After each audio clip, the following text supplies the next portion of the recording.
Welcome back to the Lemon Factor. I'm Chad, and today I have a set of aftermarket coilovers ready to go on our project car, this 2019 Mazda MX-5 Miata RF. Now, before we get into the install, let's just talk a little bit about why I am changing the suspension on this car.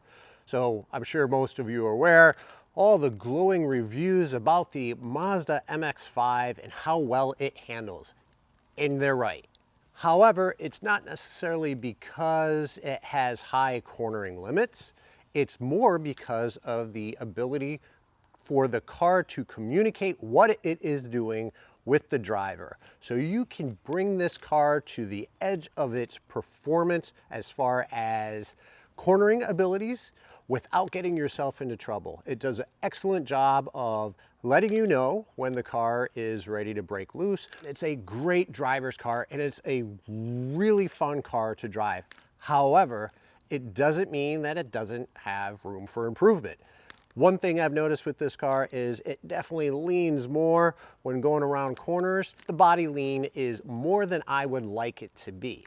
Now, of course, we can address that. We probably will address that with some sway bars.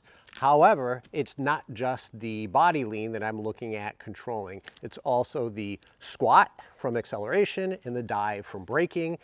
And yes, I'm being a little shallow. It's also the aesthetics. I am really not happy with that huge gap that we have in the fender well.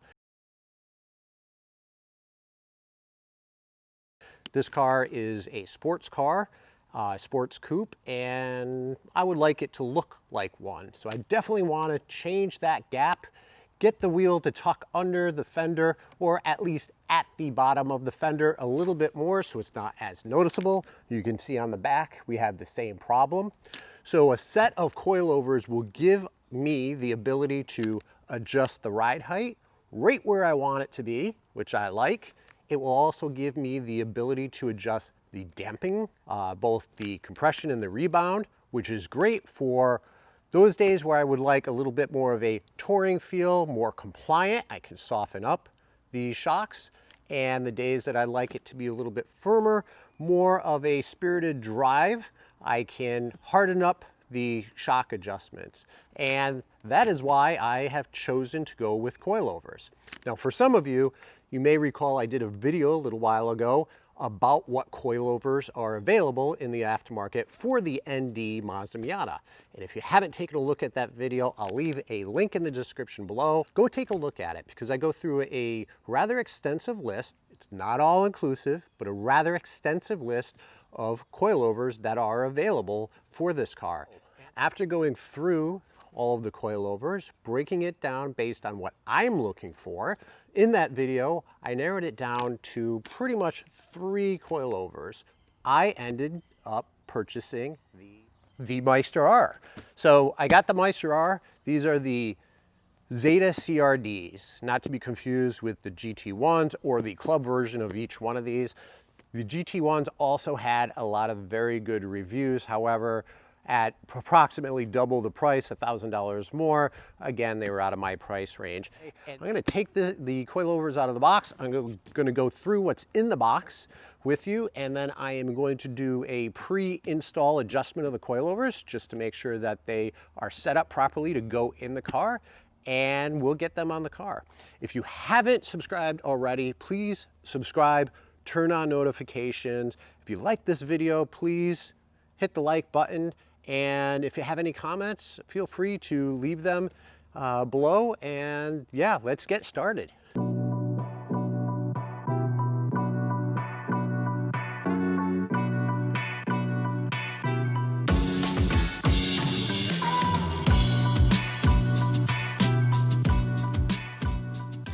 Let's take a look at what we have here. Again, these are the MeisterR Zeta CRDs. I purchased these directly from MeisterR for, I believe it was $1,035 shipped.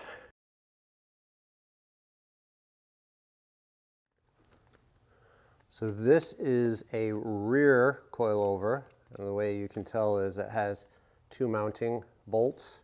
The front has 3. So we have the dial that you use to set the damping. This adjust both the compression and the rebound. If you twist it all the way clockwise, that is the hardest setting. All the way counterclockwise is the softest. You'll see here there's a zip-tied nut. The reason for that is this is the rear coilover. On the rear of the OEM shock, this nut is actually welded on. The bottom collar is used to adjust the height. This top collar is used to adjust the spring preload, and we'll talk about that in a second. So these are adjustment extensions, and these attach to the top of the rear coilover, and that way you can adjust your dampening. Whole bunch of nuts. We have our collar wrenches. So next thing I'm going to do is preset the height and preset the spring preload before we install it on the car. Before I go any further, I guess this is a good time to put up my disclaimer. I am not a professional mechanic. I am an avid hobbyist like most of you. If you are going to follow any of the information provided in this video, you do so at your own risk. The 4 to 5 millimeters of preload adjustment seems to be standard, so I'm going to go with the 4 millimeters. Preload is just that. It is the amount of load or pressure or force being placed on your spring. Now I'm going to loosen up these collars. So these C-span wrenches go in one way. It's nice, they fit right into the grooves. The large one obviously fits into the larger collar, and the smaller one fits into the grooves of the smaller collar. This collar can now spin freely, and when you loosen this up, you can see the movement in the spring. So obviously the spring has no preload, there's no load on it whatsoever. And what we want to do is get this collar to stop right up against here, not putting any load on it, and then add 4 millimeters to it as 4 millimeters of spring preload. So let's first get this collar situated such that there's no load, but that it is pressed up against the bottom of the spring itself. You can see right here, it's still separated, and you got some movement in the spring, so no load, no load. A little bit. I'd call that good. There's no load here. Now I am going to measure between here, and this may be different depending on yours. And I'm going to add 4 millimeters to this measurement, tightening this to add load and compress the spring ever so slightly by 4 millimeters. And I'll use the locking collar to bring it all the way up and lock it in place. That's how you set your spring preload. And I'm going to do that with all 4 of the springs here. If you set your coilover such that the measurement between the top and the center of the hole here is 19.875, that should result in, instead of 14.5 inches on the OEM, it should result in 13.375 inches in the front. So a little bit more than an inch drop, 19.75. So a little less than what it recommends, but I'm not going to make any adjustments. Let's take a look at the back. So I have 2 different measurements on our stock car. I have between 14.25 inches and 14 inches. What they recommend here is if you measure it to 20 inches on the coilover, that will result in a 13.5 inch ride height. So dropping it approximately 1 inch. So let's take a look and see what the measurements are from MeisterR right out of the box. And we have about a little less than 19.25. Take a look at the other one, about 19.25. I am going to lengthen these both to about 20 inches, and that will result in a height of 13.5 inches in the rear.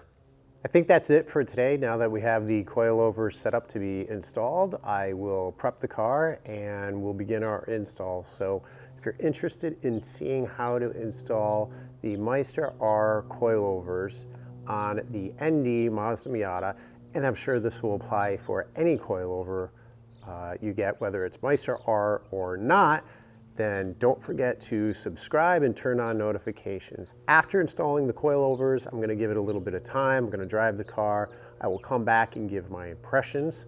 I will talk about the adjustments I make to the damping. Afterwards, we'll have to get an alignment on the car, so we'll probably we'll take that to a specialty shop to have a proper alignment done, maybe even some corner balancing. I foresee potentially installing the front sway bar on this car to pull together the entire suspension system. So thank you for joining, and until next time.